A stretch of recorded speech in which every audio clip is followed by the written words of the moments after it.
नमस्कार मेरे प्यारे साथियों, आप सभी का स्वागत है हमारे इस YouTube चैनल GTM क्लासेस में। दोस्तों, आज की इस वीडियो में सुपर टेस्ट आपके लिए लेकर आए हैं, जिसमें हिंदी और संस्कृत दोनों सब्जेक्ट से दोस्तों 30 ऑब्जेक्टिव प्रश्न आपको हम करवाएंगे, जो कि आपके बोर्ड परीक्षा के लिए अति महत्वपूर्ण प्रश्न है। इसलिए वीडियो को शुरू से लेकर अंत तक जरूर देखिएगा। इस वीडियो का एक भी प्रश्न आप स्किप नहीं कीजिएगा, ठीक है।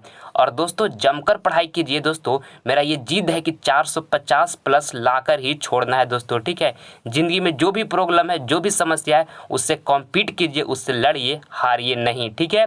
चलिए अब जल्दी से हम वीडियो को स्टार्ट करते हैं। आपके सामने पहला प्रश्न है कि मंगामा क्या बेचती थी। ऑप्शन ए में लिखा हुआ है मक्खन, बी में लिखा हुआ है दूध, और सी में लिखा हुआ है दही, और डी में लिखा हुआ है घी। तो दोस्तों, ये प्रश्न में आपको यहाँ से बताना है कि मंगामा क्या बेचती थी। तो दही बेचती थी दोस्तों, ठीक है। ऑप्शन में यहाँ सी जो होगा बिल्कुल करेक्ट आंसर हो जाएगा। अब किस शहर में दोस्तों मंगामा दही बेचती थी, तो याद रखिएगा दोस्तों कि किस शहर में बेचती थी। तो बंगलुरु शहर में दोस्तों मंगामा जो थी दही को बेचती थी, ठीक है। ये भी आपको याद रखना है। आइए अगला प्रश्न हम देख लेते हैं। दूसरा नंबर प्रश्न काफ़ी महत्वपूर्ण प्रश्न है आपके बोर्ड एग्जाम के लिए। इसमें पूछा गया है कि 20 के दांत का रचनाकार कौन है। देखिए, ऑप्शन ए में लिखा हुआ है हजारी प्रसाद द्विवेदी, और बी में लिखा है नलिन बिलोचन शर्मा, और यहाँ देखिए सी में लिखा हुआ है जीवनंदन दास, और डी में लिखा हुआ है अमरकांत। तो दोस्तों, आपको ये प्रश्न में बताना है कि 20 के दांत का रचनाकार कौन है। तो 20 के दांत का रचनाकार दोस्तों नलिन बिलोचन शर्मा है, ठीक है। ऑप्शन नंबर बी जो होगा हमारा बिल्कुल करेक्ट आंसर हो जाएगा। आइए अगला प्रश्न हम देखते हैं। तीसरा नंबर दोस्तों, ये 30 प्रश्न जो आपको हम करवा रहे हैं ऑब्जेक्टिव, काफ़ी महत्वपूर्ण प्रश्न है आपके बोर्ड एग्जाम के लिए। सारा प्रश्न का दोस्तों आप जवाब पहले खुद से दीजिएगा, और लास्ट में आप हमको कमेंट में करके बताइएगा दोस्तों कि 30 प्रश्न में से कितना प्रश्न का आप जवाब बिल्कुल सही दिए, ठीक है। अपने तैयारी को दोस्तों जांचें कि हमारा कितना तैयारी हुआ और कितना बाकी है, ठीक। देखिए, तीसरा नंबर प्रश्न में आपसे पूछा गया है कि अशोक वाजपेयी का जन्म कब हुआ था। ऑप्शन ए में लिखा है दोस्तों 16 जनवरी 1941 ईस्वी में, बी में लिखा हुआ है 19 मई 1943 ईस्वी में, और सी में लिखा हुआ है 10 मार्च 1942 ईस्वी में, और डी में लिखा है 15 जून 1944 ईस्वी में। तो दोस्तों, ये प्रश्न में आपको बताना है कि अशोक वाजपेयी का जन्म कब हुआ था। दोस्तों, 16 जनवरी 1941 ईस्वी में अशोक वाजपेयी का जन्म हुआ था। ऑप्शन नंबर ए जो होगा बिल्कुल करेक्ट आंसर हो जाएगा। और दोस्तों, कहाँ हुआ था अशोक वाजपेयी का जन्म, तो याद रखिएगा कि दुर्ग छत्तीसगढ़ में हुआ था, ठीक है। आइए अगला प्रश्न हम देख लेते हैं। चौथा नंबर प्रश्न काफ़ी महत्वपूर्ण प्रश्न दोस्तों आपके बोर्ड एग्जाम के लिए। इसमें पूछा गया है कि दही वाली मंगामा कहानी किस लेखक के द्वारा रचित है। ऑप्शन ए में लिखा है श्रीनिवास, और बी में लिखा है सात कौड़ी होता, और देखिए सी में लिखा है ईश्वर पेटलीकर, यहाँ डी में लिखा है सुजाता। तो दोस्तों, ये प्रश्न में आपको बताना है यहाँ से कि दही वाली मंगामा की कहानी किस लेखक द्वारा रचित है। तो श्रीनिवास द्वारा दोस्तों रचित है, ठीक है। ऑप्शन में यहाँ ए जो होगा बिल्कुल करेक्ट आंसर हो जाएगा। आइए नेक्स्ट प्रश्न हम देख लेते हैं। पाँचवा नंबर पूछा है इसमें आपसे कि भाववाचक संज्ञा का उदाहरण है। ऑप्शन ए में लिखा है बहन, बी में लिखा है लकड़ी, और सी में लिखा है सर्दी, और डी में लिखा है घड़ी। तो दोस्तों, ये प्रश्न में आपको बताना है कि भाववाचक संज्ञा का उदाहरण है तो सर्दी है दोस्तों, ठीक है। ऑप्शन में सी जो होगा हमारे बिल्कुल करेक्ट आंसर हो जाएगा। आइए नेक्स्ट प्रश्न हम देख लेते हैं। छठा नंबर प्रश्न काफ़ी महत्वपूर्ण प्रश्न दोस्तों आपके बोर्ड एग्जाम के लिए।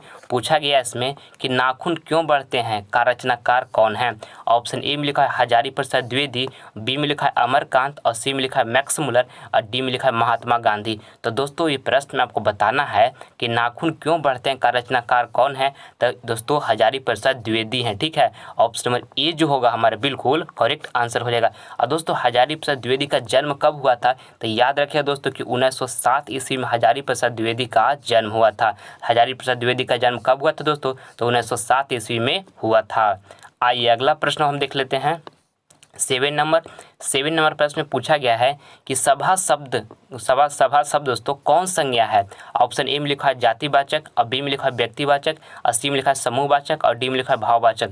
तो दोस्तों, ये प्रश्न में आपको बताना है कि सभा शब्द जो है वो कौन संज्ञा है। तो दोस्तों, समूहवाचक संज्ञा है, ठीक है। ऑप्शन सी जो होगा हमारा बिल्कुल करेक्ट आंसर हो जाएगा। आइए अगला प्रश्न हम देख लेते हैं। 8वां नंबर प्रश्न दोस्तों आपके बोर्ड एग्जाम के लिए काफ़ी महत्वपूर्ण प्रश्न है। पूछा गया कि बाबा साहेब भीमराव अंबेडकर का जन्म किस राज्य में हुआ था? ऑप्शन ए में लिखा है दोस्तों मध्य प्रदेश, बी में लिखा है बिहार और सी में लिखा है उत्तर प्रदेश और डी में लिखा हुआ बंगाल। तो दोस्तों ये प्रश्न में आपको बताना है कि बाबा साहेब भीमराव अंबेडकर का जन्म किस राज्य में हुआ था? तब मध्य प्रदेश में हुआ था दोस्तों, ठीक है। ऑप्शन नंबर यहाँ ए जो होगा हमारे बिल्कुल करेक्ट आंसर हो जाएगा। और दोस्तों इनका जन्म कब हुआ था तो याद रख लीजिएगा, इसको भी आपका एग्जाम में पूछा जाता है कि 14 अप्रैल दोस्तों, 14 अप्रैल और 1891 ईस्वी दोस्तों भीमराव अंबेडकर का जन्म हुआ था। भीमराव अंबेडकर का दोस्तों जन्म कब हुआ था? तो 14 अप्रैल 1891 ईस्वी को जन्म हुआ था, ठीक है। आइए अगला प्रश्न हम देख लेते हैं। 9 नंबर प्रश्न आपसे पूछा गया है कि ढहते विश्वास कहानी के मुख्य पात्र कौन है? ऑप्शन ए में लिखा है सीता और बी में देखिए लिखा है लक्ष्मी और यहाँ सी में लिखा है मंगू और डी में लिखा है मंगम्मा। तो दोस्तों ये प्रश्न में आपको बताना है कि ढहते विश्वास कहानी के मुख्य पात्र कौन है? तो दोस्तों लक्ष्मी है, ठीक है। ऑप्शन नंबर इसका बी जो होगा हमारा बिल्कुल करेक्ट आंसर रहेगा। अब देखिए ढहते विश्वास कहानी का पाठ का दोस्तों लेखक कौन है? तो 7 कौड़ी होता, ये भी आपको साथ में याद रखना है। आइए अगला प्रश्न हम देख लेते हैं।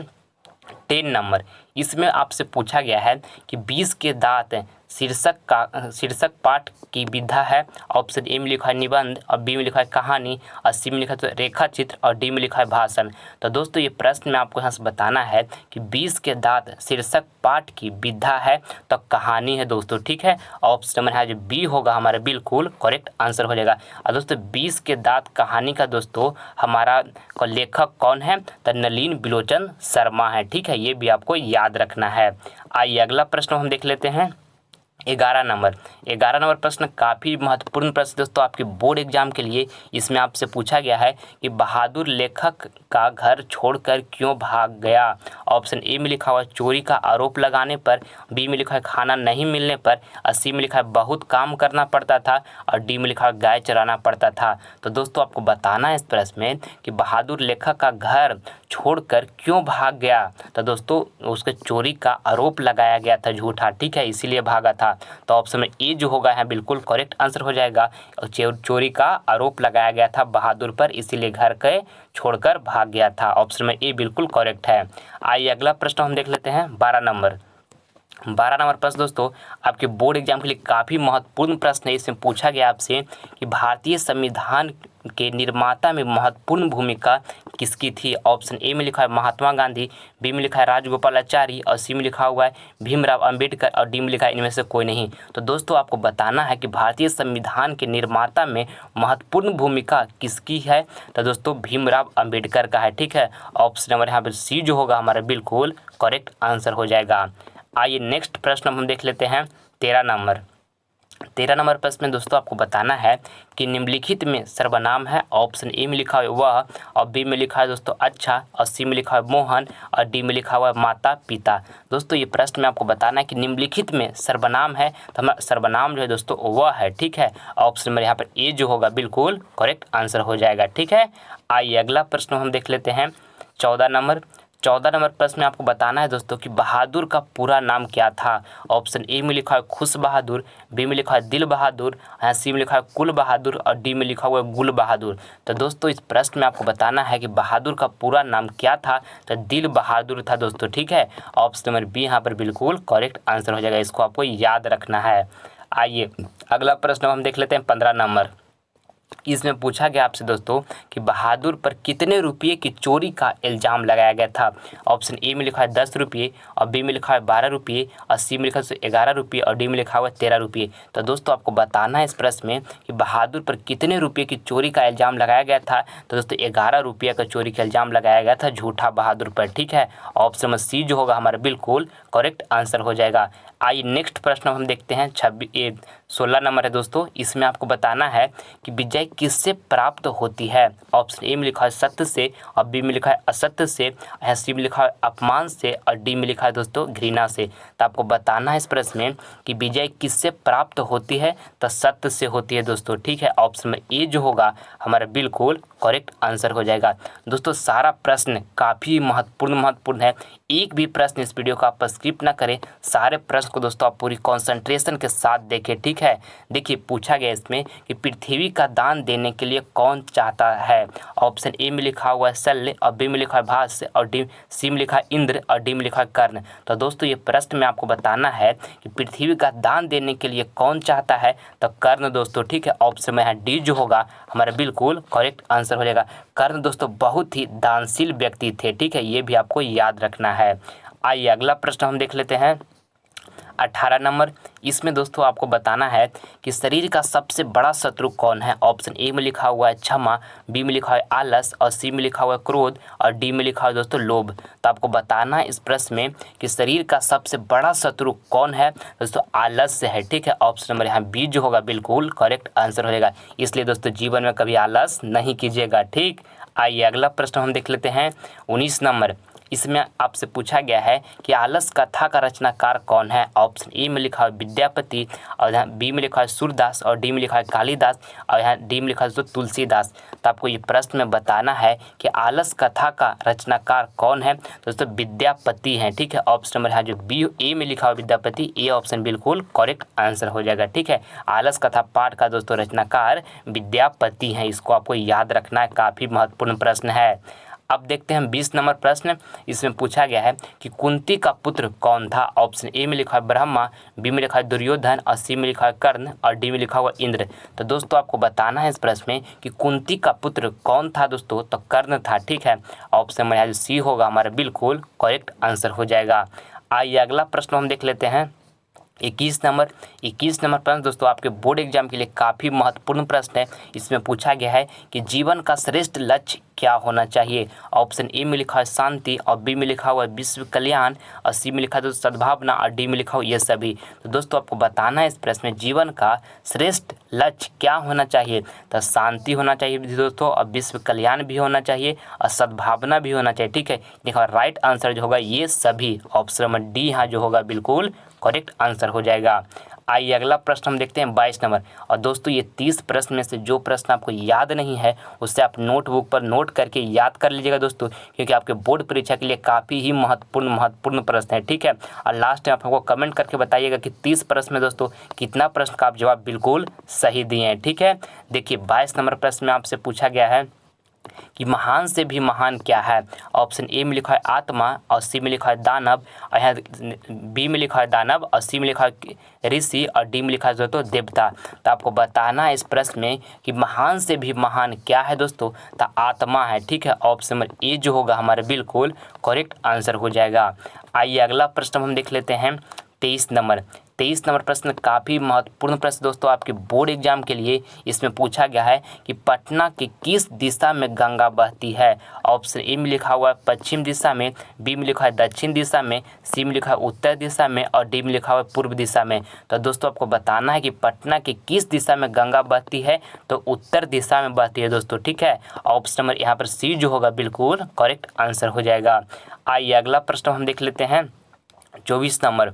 24 नंबर प्रश्न काफ़ी महत्वपूर्ण प्रश्न दोस्तों आपके बोर्ड एग्जाम के लिए।